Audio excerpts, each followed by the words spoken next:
냉각된 하나님과의 관계를 여는 문. 로마서 10장 10절 말씀 함께 읽겠습니다. 시작. 사람이 마음으로 믿어 의에 이르고 입으로 시인하여 구원에 이르느니라. 아멘.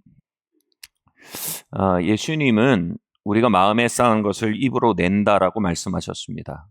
이 마음에 쌓다, 마음에 쌓인 것, 입력된 것이란 뜻입니다. 그래서 우리가 입력된 것들이 있고 그 입력된 것에 의해서 우리의 언행이 풀어져 나온다는 얘기입니다.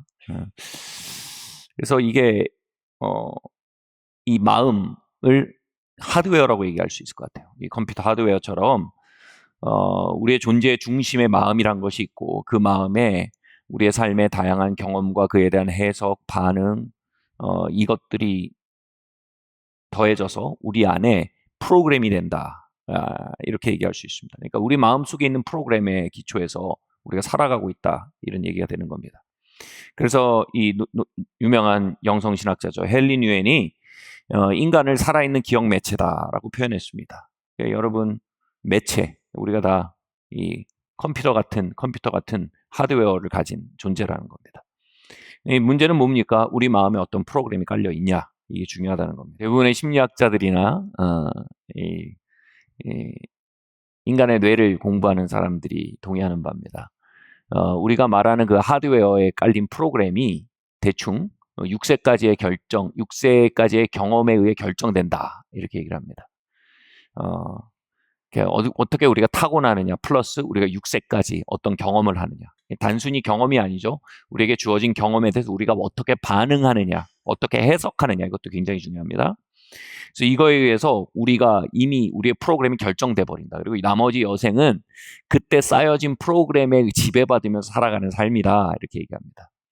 그래서 이제 뇌를 공부하는 사람들이 그런 얘기를 해요. 우리가 이 선줬거나 우리가 6세까지 조건화된 우리의 뇌의 컨디션을 만약 맵으로 정확하게 그려낼 수 있다면 우리가 평생 어떤 결정을 하고 어떤 길을 가고 우리가 언제 어디서 무엇을 하고 어디서 어떻게 죽게가 될 건지 알 수 있다는 얘기까지 합니다.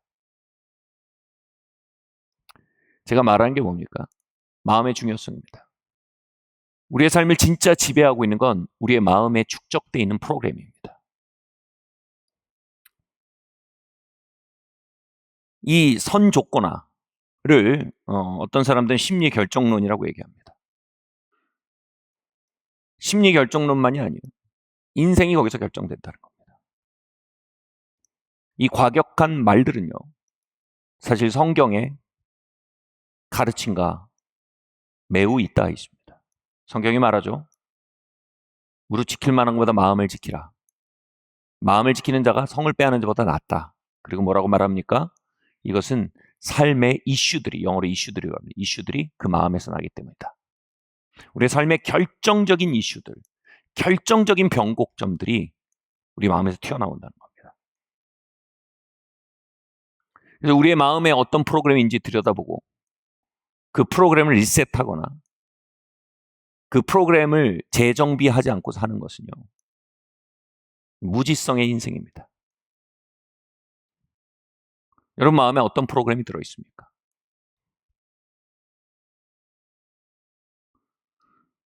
우리의 마음의 프로그램을 정복하는 사람만이 우리의 미래를 정복할 수 있습니다. 우리의 마음의 프로그램이 정복되지 않으면 우리의 운명은 정복될 수 없습니다.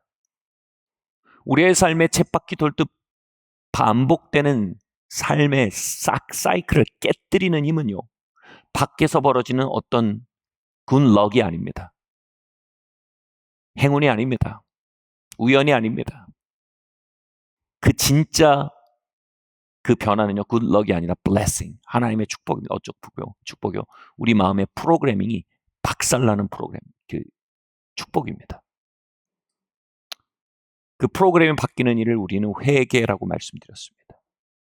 회개가 뭐예요? 메타노이아, 생각을 바꾼다는 뜻입니다.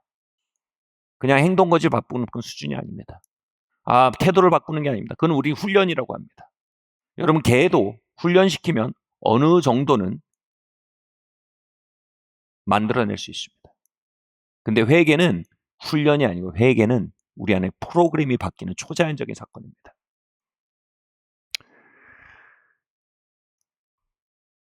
여러분, 세상에 어떤 상담가도 어떤 정신의학자도요, 우리 안에 있는 프로그램을 근본적으로 바꾸지 못합니다. 그러나 하나님이 우리의 상담자라면 얘긴 달라집니다.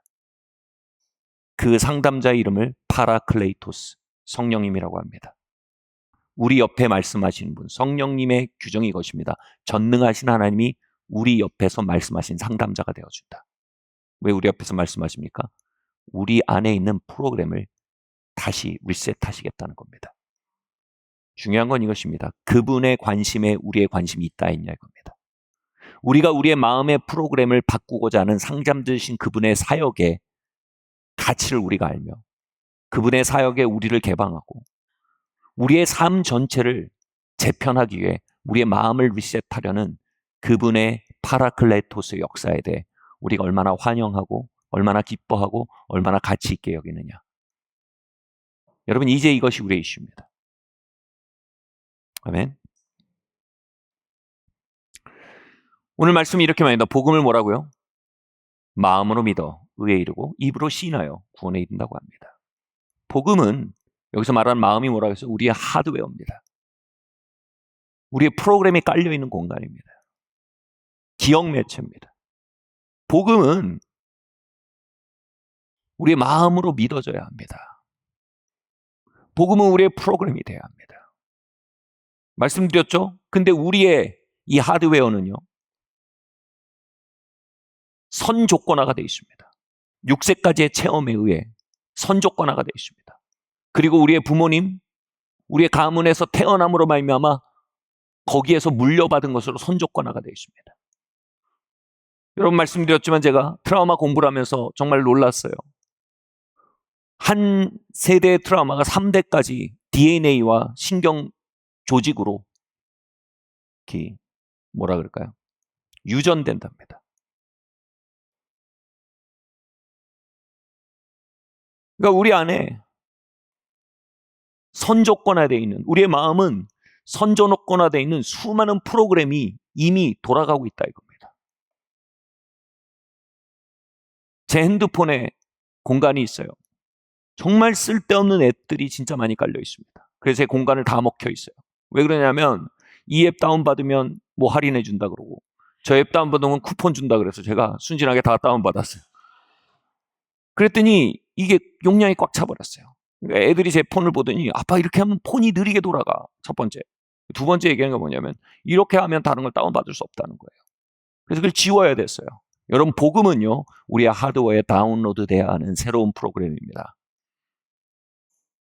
그러기 위해서 우리는 선점하고 있는 프로그램들을 반드시 발견하고 지워야 합니다.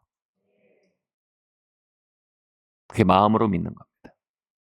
놀라운 말이랍니다. 마음으로 믿어 의에 이르고 입으로 신하여 구원에 이른다는 말의 특징이 이것입니다. 의에 이른다는 말을 영어 성경으로 보면 right standing with God 이렇게 되어 있습니다. 정확히 표현하면 이것입니다. 하나님과의 바른 관계, 친밀한 관계입니다. 의에 이른다는 말, 우리는 법적으로 하나님이 우리를 의롭다고 선언하시는 걸로만 생각하는데 그것뿐만이 아닙니다. 다른 면으로 번역하면 뭐냐면 우리가 복음을 마음으로 믿을 때 하나님과의 친교가 시작이 된다는 거예요. 친밀할 수 있다는 겁니다. 하나님과 냉각된 관계가 바뀐다는 것입니다. 기도가 뜨거워진다는 겁니다. 친밀해진다는 것입니다. 일방통행의 기도가 쌍방통행이 된다는 것입니다. 하나님과 닫혔던 관계의 문이 열리고 하나님과 소통이 시작된다는 것입니다.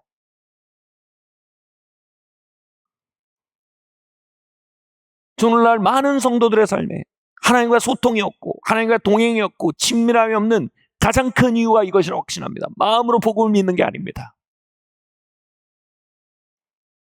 이미 선조건화되어 있는 앱들로 인해 가득 차 있고 복음은 머리에 남아 있는 것입니다. 파라클레이토스의 도움으로 우리의 마음의 하드웨어에 복음이 다운로드 되기 시작할 때 거기에서 뭐가 시작됩니까? Right standing with God. 하나님과의 친교가 시작이 됩니다. 살아있는 하나님과의 교류가 시작됩니다. 하나님이 나의 베스트 프렌드가 되기 시작합니다. 두 번째로 입으로 시인하여 구원에 이른다는 말이 나옵니다. 이 구원에 이른다는 말이 소소입니다.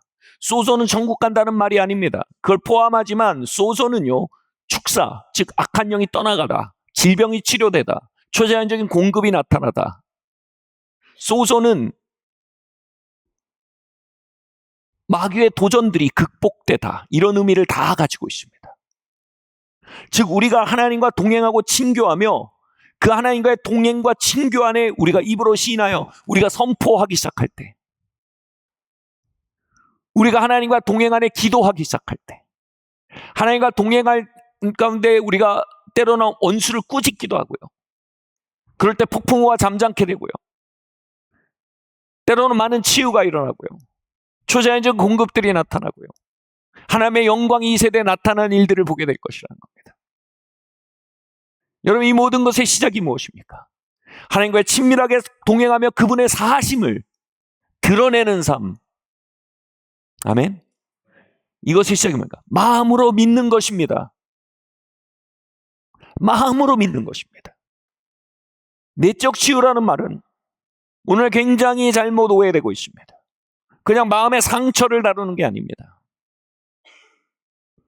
물론 상처를 다루는 게 중요한 부분 중에 하나입니다. 왜냐하면요, 대부분 우리의 마음과 삶의 선조건화되어 있는, 잘못 선조건화되어 있는 프로그램의 중심에 고통이 있기 때문이에요. 그런데 여러분 아세요? 내적 치유를 10,000번 받아보세요. 고통이 다 없어지지 않습니다. 그 고통을 해석하는 해석이 달라지는 것입니다. 그 고통을 매니지하는 방법이 달라지는 겁니다. 그 고통 안에 서 있는 태도가 달라지는 것입니다. 그래서 내적 치유는요, 고통을 없애는 게 아닙니다. 내적 치유는요, 전혀 다른 방식으로 고통을 대하기 시작하는 것입니다. 즉 내적 치유의 핵심은 뭐예요? 회개입니다. 우리가 거기에 있었던 모든 것들에 대해 다르게 반응하고 다르게 해석하고 다르게 매니지하게 되는 겁니다. 태도가 바뀌는 것입니다. 이전에 우리가 거절에 대해서 반응하는 방식과 태도와 해석의 방식이 바뀌는 것입니다. 이전에 우리의 삶의 실패에 대해서 대하는 해석과 느끼는 방식, 해석, 태도, 반응하는 방식, 운영하는 체계 자체가 달라지는 것입니다. 우리의 삶에 많은 실패는 현존할 것입니다. 거절은 현존할 것입니다. 중요한 건 뭡니까? 그건 외부적 사건입니다. 외부적 사건이 우리를 멈춰 세우지 못합니다. 외부적 사건이 우리를 들어올리지 못합니다. 우리를 멈추는 건 우리의 마음의 프로그램입니다. 우리를 들어올리는 것은 우리의 마음의 프로그램입니다. 마음을 지키는 자가 성을 빼앗는 자보다 낫습니다. 우리의 삶의 사건은 우리의 삶의 결말을 결정짓지 않습니다. 우리의 삶의 사건은 우리의 삶의 결말을 결정지을 프로그램을 드러내줄 뿐입니다.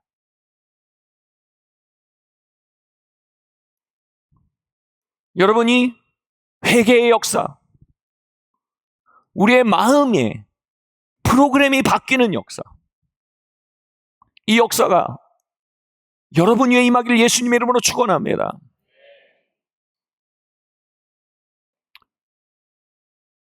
우리 마음속에 선전옥관화되어 있는 이 프로그램들을, 이 가장 복음을 믿지 못하게 하는 프로그램 중에 강력하고 보편적인 프로그램의 이름이 있습니다.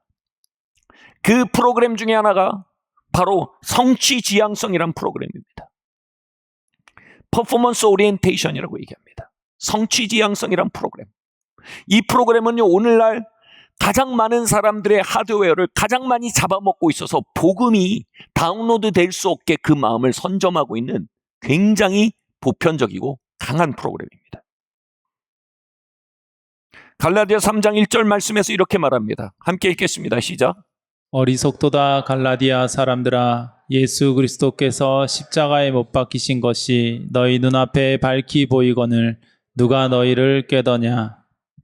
너희에게 성령을 주시고 너희에게 성령을 주시고 너희 가운데서 능력을 행하시는 이의 일이 율법의 행위에서냐 혹은 듣고 믿음에서냐.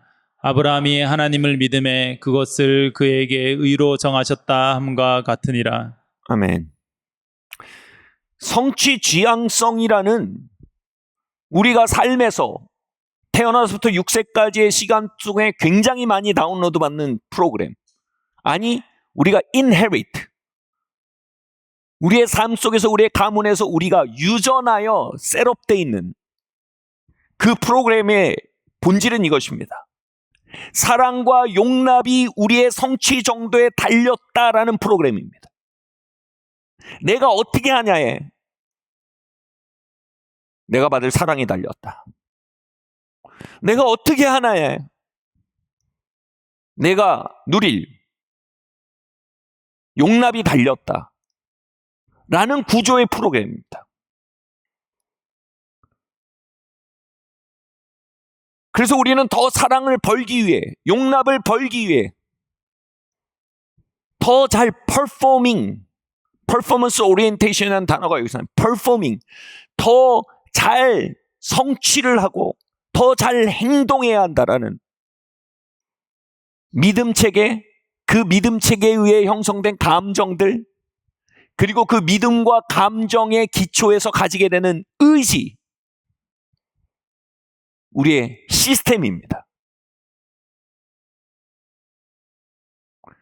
갈라디아 사람들은요, 강력한 이 퍼포먼스 오리엔테이션, 성취 지향성의 선조건을 가지고 있었습니다.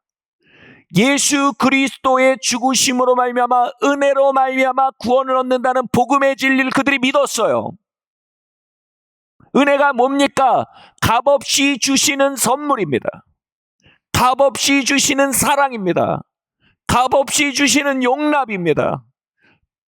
예수 그리스도께서 값지를 주심으로 내가 하나님의 용납과 사랑과 인정 안으로 들어가게 됐다는 것입니다. 그런데 내가 값없이 구원을 받았다는 걸 믿고 다시 성취 지향성의 프로그램이 작동합니다. 뭐냐 하면 이 본문에서 뭐냐면 성령의 능력, 성령의 권능 안에 사는 삶을 볼 때 갑자기 저거 너무 갖고 싶은데 어떻게 하면 되지? 근데 마음속에서 성취 지향성이 말할 거야. 너 더 잘 퍼포밍하면 그거 받을 수 있어. 너 성취를 더하면 받을 수 있어요. 여기서 말하는 성취가 뭡니까? 율법의 행위라고 말합니다. 다시 말해 종교적 의를 네가 성취하냐의 정도에 따라 하나님의 용납과 하나님의 사랑이 더 증가될 것이다라고 말하기 시작한 겁니다. 이것에 뭐라고 말합니까? 누가 너희를 꾀더냐라고 말합니다. 놀라운 건 이겁니다. 이게 어떻게 꾀임입니까? 이게 꾀임이라고요?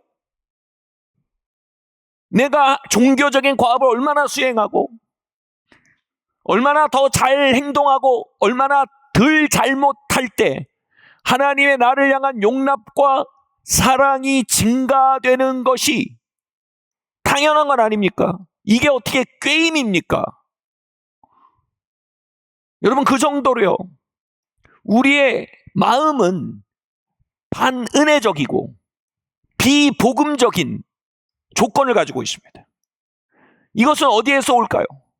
갈라디아 사람들 마음속에 강력하게 선조건화에 있던 이 퍼포먼스 오리엔테이션, 성취 지향성의 잘못된 프로그램은 도대체 어디에 기여하고 있을까요? 말씀드렸듯 우리의 0세에서 6세까지의 경험은 우리의 삶의 강력한 프로그램이 됩니다. 우리가 잘 행동할수록 부모님이 더 많이 웃어줍니다. 우리가 뭔가 잘못 행동하면 부모님이 우리를 밀쳐놓습니다. 이 땅에 완전한 부모는 없습니다. 저도 잘못된 방식의 사랑을 아이들에게 제시하고 살았습니다. 어쩌면 여기에서 원죄가 세습된다라는 교리가 성립될지도 모르겠다는 생각이 들 만큼 우리는 조건적 사랑, 즉 상대방의 퍼포밍, 상대방이 어떻게 하느냐에 의해 조건 지어지는 사랑이라는 원죄를 가진 세상을 살고 있는지도 모르겠습니다. 무조건적인 사랑은 낭만적인 판타지가 아닙니다. 무조건적인 사랑은 하나님이 가지고 있는 사랑입니다. 조건적인 사랑은 인간이 가지고 있는 사랑입니다. 우리는 하나님의 사랑 안에 살아가도록 지어졌습니다. 그런데 우리가 정작 태어나서 헤엄치고 숨쉬고 살아가는 것은 조건적인 사랑의 세상입니다. 우리는 조건적인 사랑에 의해 상처를 받습니다. 우리가 잘못 행동할 때 거두어지는 사랑,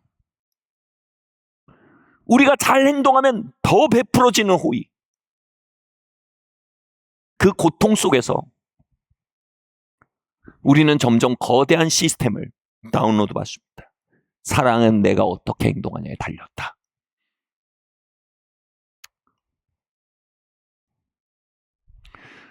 그리고요, 그 선조건에 대한 시스템을 가지고 하나님께 갑니다.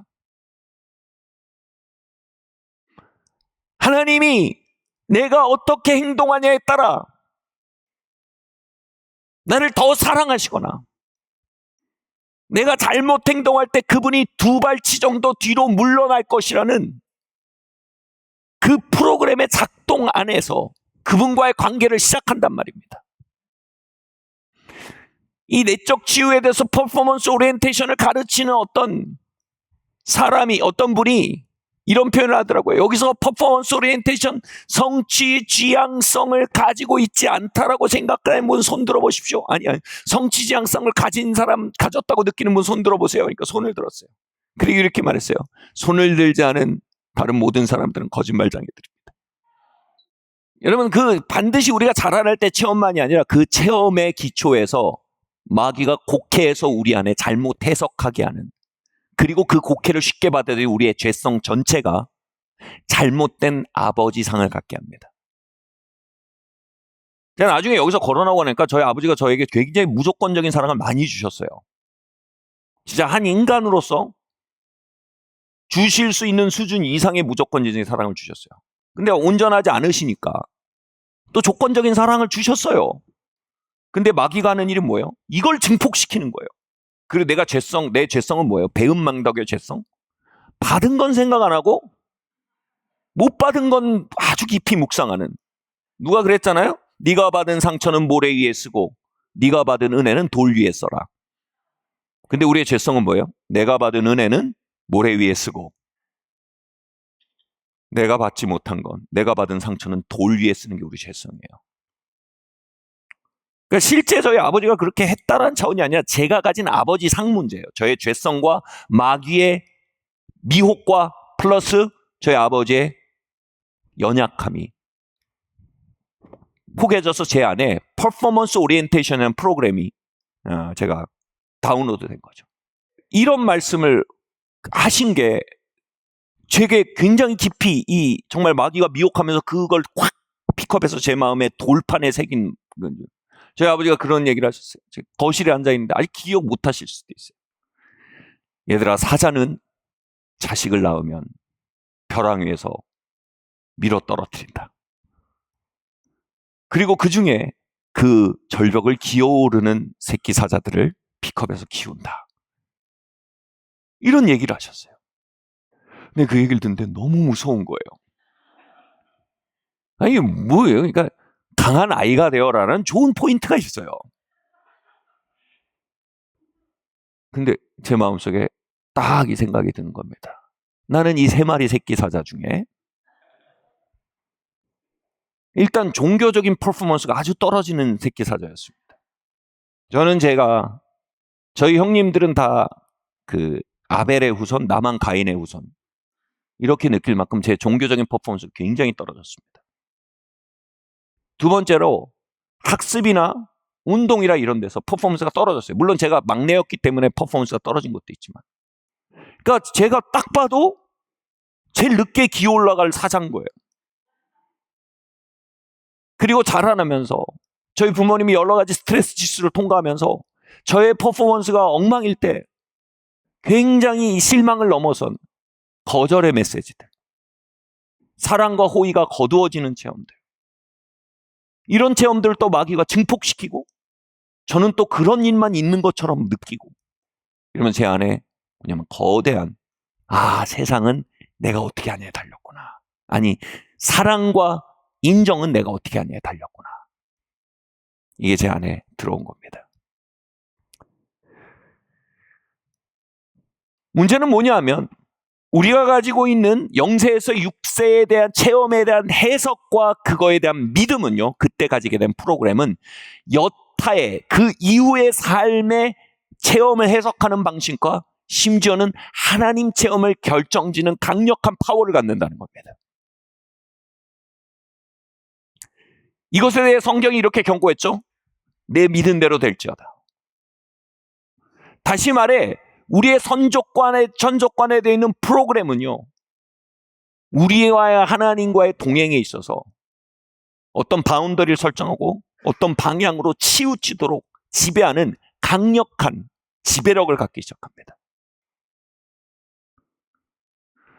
제가 목회를 하고 제가 신앙을 갖게 또 나중에 회심하고 주님을 따르게 되고 목회를 하게 되면서 저는 하나님과의 동행에서 이 두 가지에 있어서 굉장한 퍼포먼스의 압력을 받고 있었어요. 첫 번째로는 내가 옳게 행동하는 퍼포먼스입니다.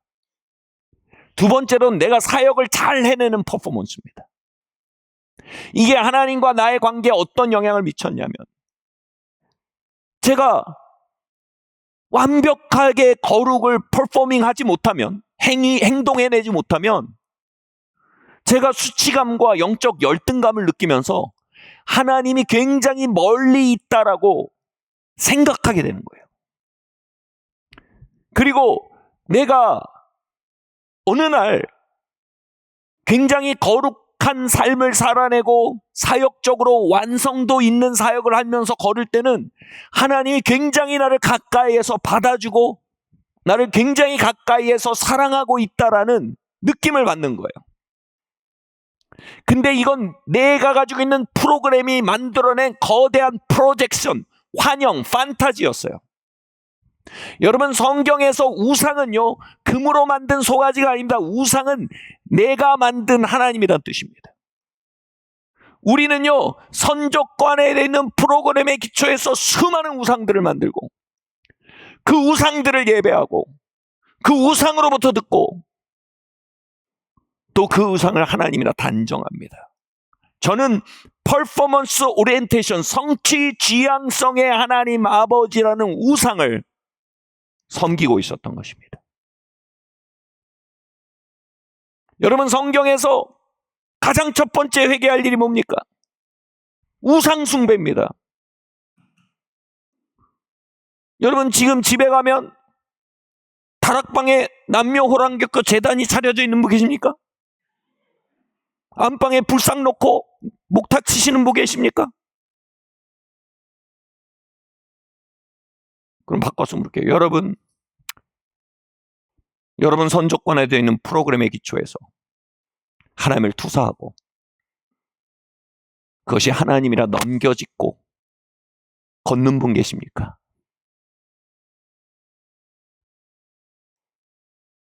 우리가 하나님께 나아가는데 가장 먼저 부서뜨려야 하는 것은 바로 우상입니다. 아멘. 우리가 가장 먼저 회개해야 할 것은 바로 우상입니다. 그리고 가장 보편적이고 가장 강력한 우상은 바로 성취 지향성의 행복 프로그램에 기초한 하나님 상입니다. 심지어는 성취 지향성의 행복 프로그램이 회개되어지지 않은, 스스로도 내가 그 거룩의 절벽을 기어올라야 하나님이 나를 가까이 하시며 내가 그 완성도 있는 헌신과 사역의 삶을 기어올라야 하나님이 나를 깊이 용납하신다는 암묵적인 전제 가운데 사는 수많은 설교자들은 성취 지향적 하나님 아버지를 설교합니다.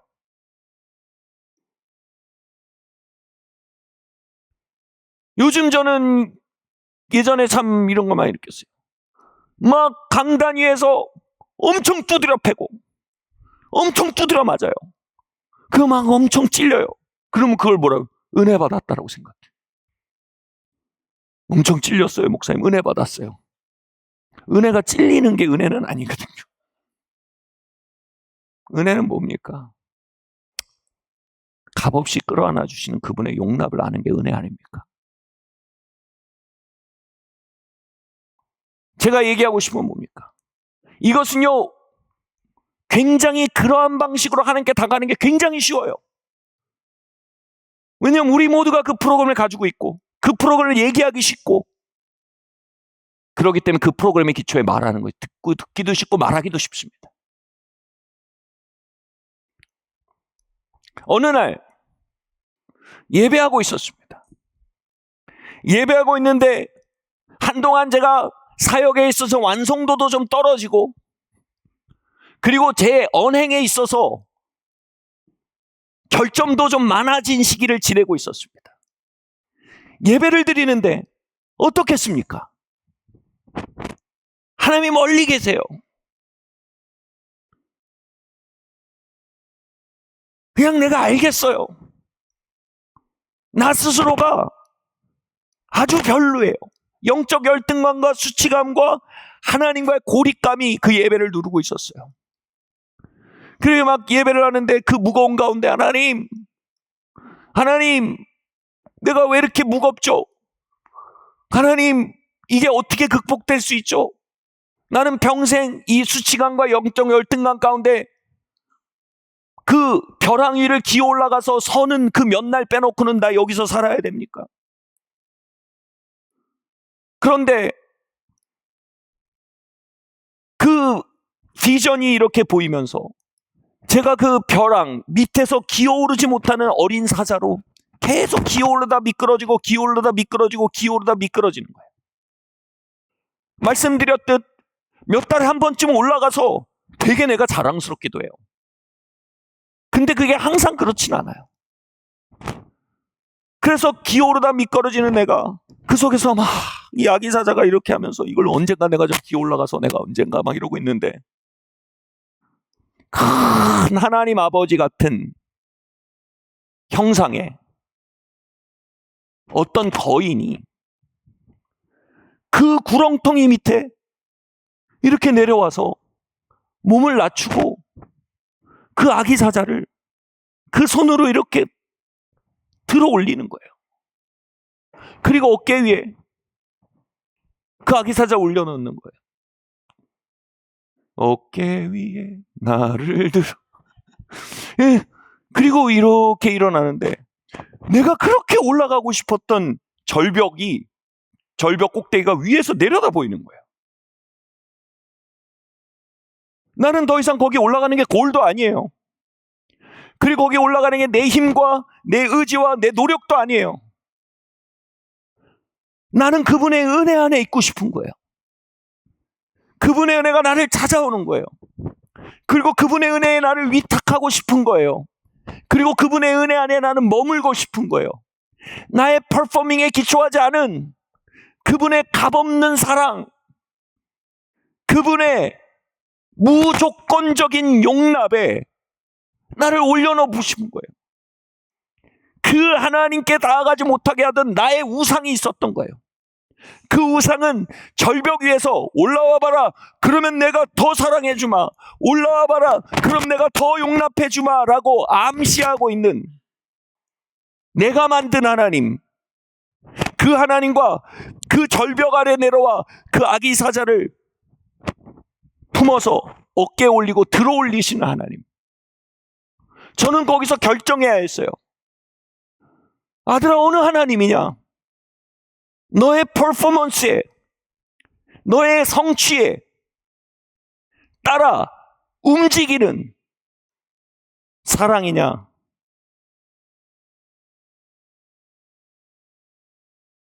아니면 너의 퍼포먼스 아무 상관없이 값없이 찾아와 너를 들어올리기 원하는 사랑이냐? 하나님, 내가 어떻게 이 하나님이 아닌 이 하나님과 동행하겠습니까? 그때 제 안에 있는 답은 하나였어요. 믿는 거예요. 믿는 거. 믿는 겁니다. 근데 그게 그렇게 어렵더라고요. 나한테 쉬운 건 이걸 더 기어올라서 내가 다음에는 3알타자가 되고 4알타자가 되고 5알타자가 되리라. 그게 나한테 쉽지. 그 사랑을 믿는 건 더 어렵더라고요. 다시 말해, 절벽을 정복하려고 하지 마음을 정복하려고 하질 않더라고요.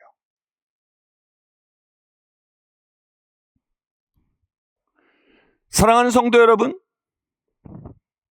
오늘 수많은 성도님들이 바로 그 절벽 아래서 몇 발자국 기어올라다 미끄러지고 몇 발자국 기어올라다 미끄러지는 아기 사자와 같은 모습으로 6세 이전에 선조권화되어 있는 믿음에 기초한 하나님과의 관계 안에 영향받고 있지는 않으십니까? 고린도전서 8장 1절 말씀 함께 읽겠습니다. 시작. 우상의 제물에 대하여는 우리가 다 지식이 있는 줄을 아나 지식은 교만하게 하며 사랑은 덕을 세우나니. 여러분, 교만의 다른 표현은 이겁니다. 교만은 자신을 알지 못하는 것입니다. 지식이 교만을 세운다. 우리가 아는 것이 우리가 진짜 어떤 하나님과의 관계 가운데인지 깨닫지 못하게 하는 장애물이 된다는 것입니다. 여러분, 하나님의 은혜를 다 압니다. 하나님의 은혜가 여러분을 향했음을 믿으십니까?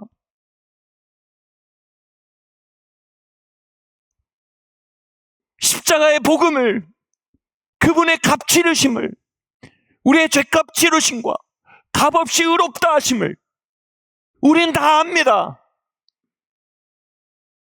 그 안다는 사실로 우리는 어쩌면 교만하고 있는지 모릅니다. 그런다 뭐라고요? 사랑이 덕을 세운대요. 사랑은 뭡니까? 그분과의 살아있는 관계입니다. 그분의 우리를 향한 값없는 사랑에 대한 체험적 현실입니다. 그것이 우리를 덕을 세운다고 합니다. 여러분, 하나님과 사랑의 관계 가운데 계십니까? 또 이야기를 들으면 하나님과의 사랑의 관계라는 이 과목의 절벽을 기어 올라가면 되는구나. 회개하세요. 그 고집스러운 마음을 회개하세요. 하나님의 사랑 어떻게 합니까? 나를 I'm here for you. 내가 그 절벽 밑에 내가 찾아와서 너를 향해 있어. 그걸 믿는 것이고 그 믿음을 방해하는 모든 종류의 정서, 모든 종류의 기억, 모든 종류의 사고구조, 이것에 대해 맞서 일어나는 삶입니다. 아멘. 여러분, 그 혁명이 우리 안에 있어야 될 줄 믿습니다. 같이 말해서 하나님은 이곳에 나를 향해 있다. 그 사실을 끌어안지 못하게 하는 모든 종류의 감정, 모든 종류의 믿음, 모든 종류의 감정, 그것을 향해 맞서 일어난다. 제가 이 설교를 준비하는 내내 사실 이 한 문장이 계속 마음에 있었어요. I'm here for you. I'm here for you. I'm here for you. 내가 여기서 너를 향해 있다. 그 선언은 우리의 프로그램을 대적하고 있습니다. 우리는 I'm here for you라고 말씀하고 계신 그분을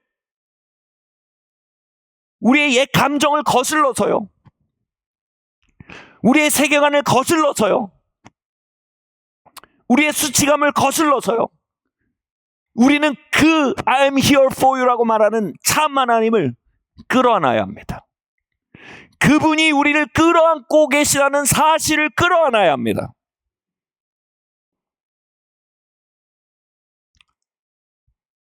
아멘. 믿으려고 하세요? 그 감정의 파도를 느끼세요? 웃기지 마. 넌 혼자야. 네가 한 짓을 생각해. 그런 게 어딨어. 결국은 네가 하는 만큼이야. 이 모든 역류 속에서 우린 이걸 믿는 거예요. I'm here for you. 예, 하나님, 당신은 이 시간 나를 향해 이곳에 계십니다. 하고 그 역류를 거슬러서 나를 몸을 던지는 겁니다. 그 사실 안으로요. 아멘. 그 턴어라운드. 그게 회개입니다. 그게 마음으로 믿는 겁니다. 우리 마음으로 믿는 즉시 right standing with God. 하나님과의 참된 교제 가운데 들어가게 됩니다.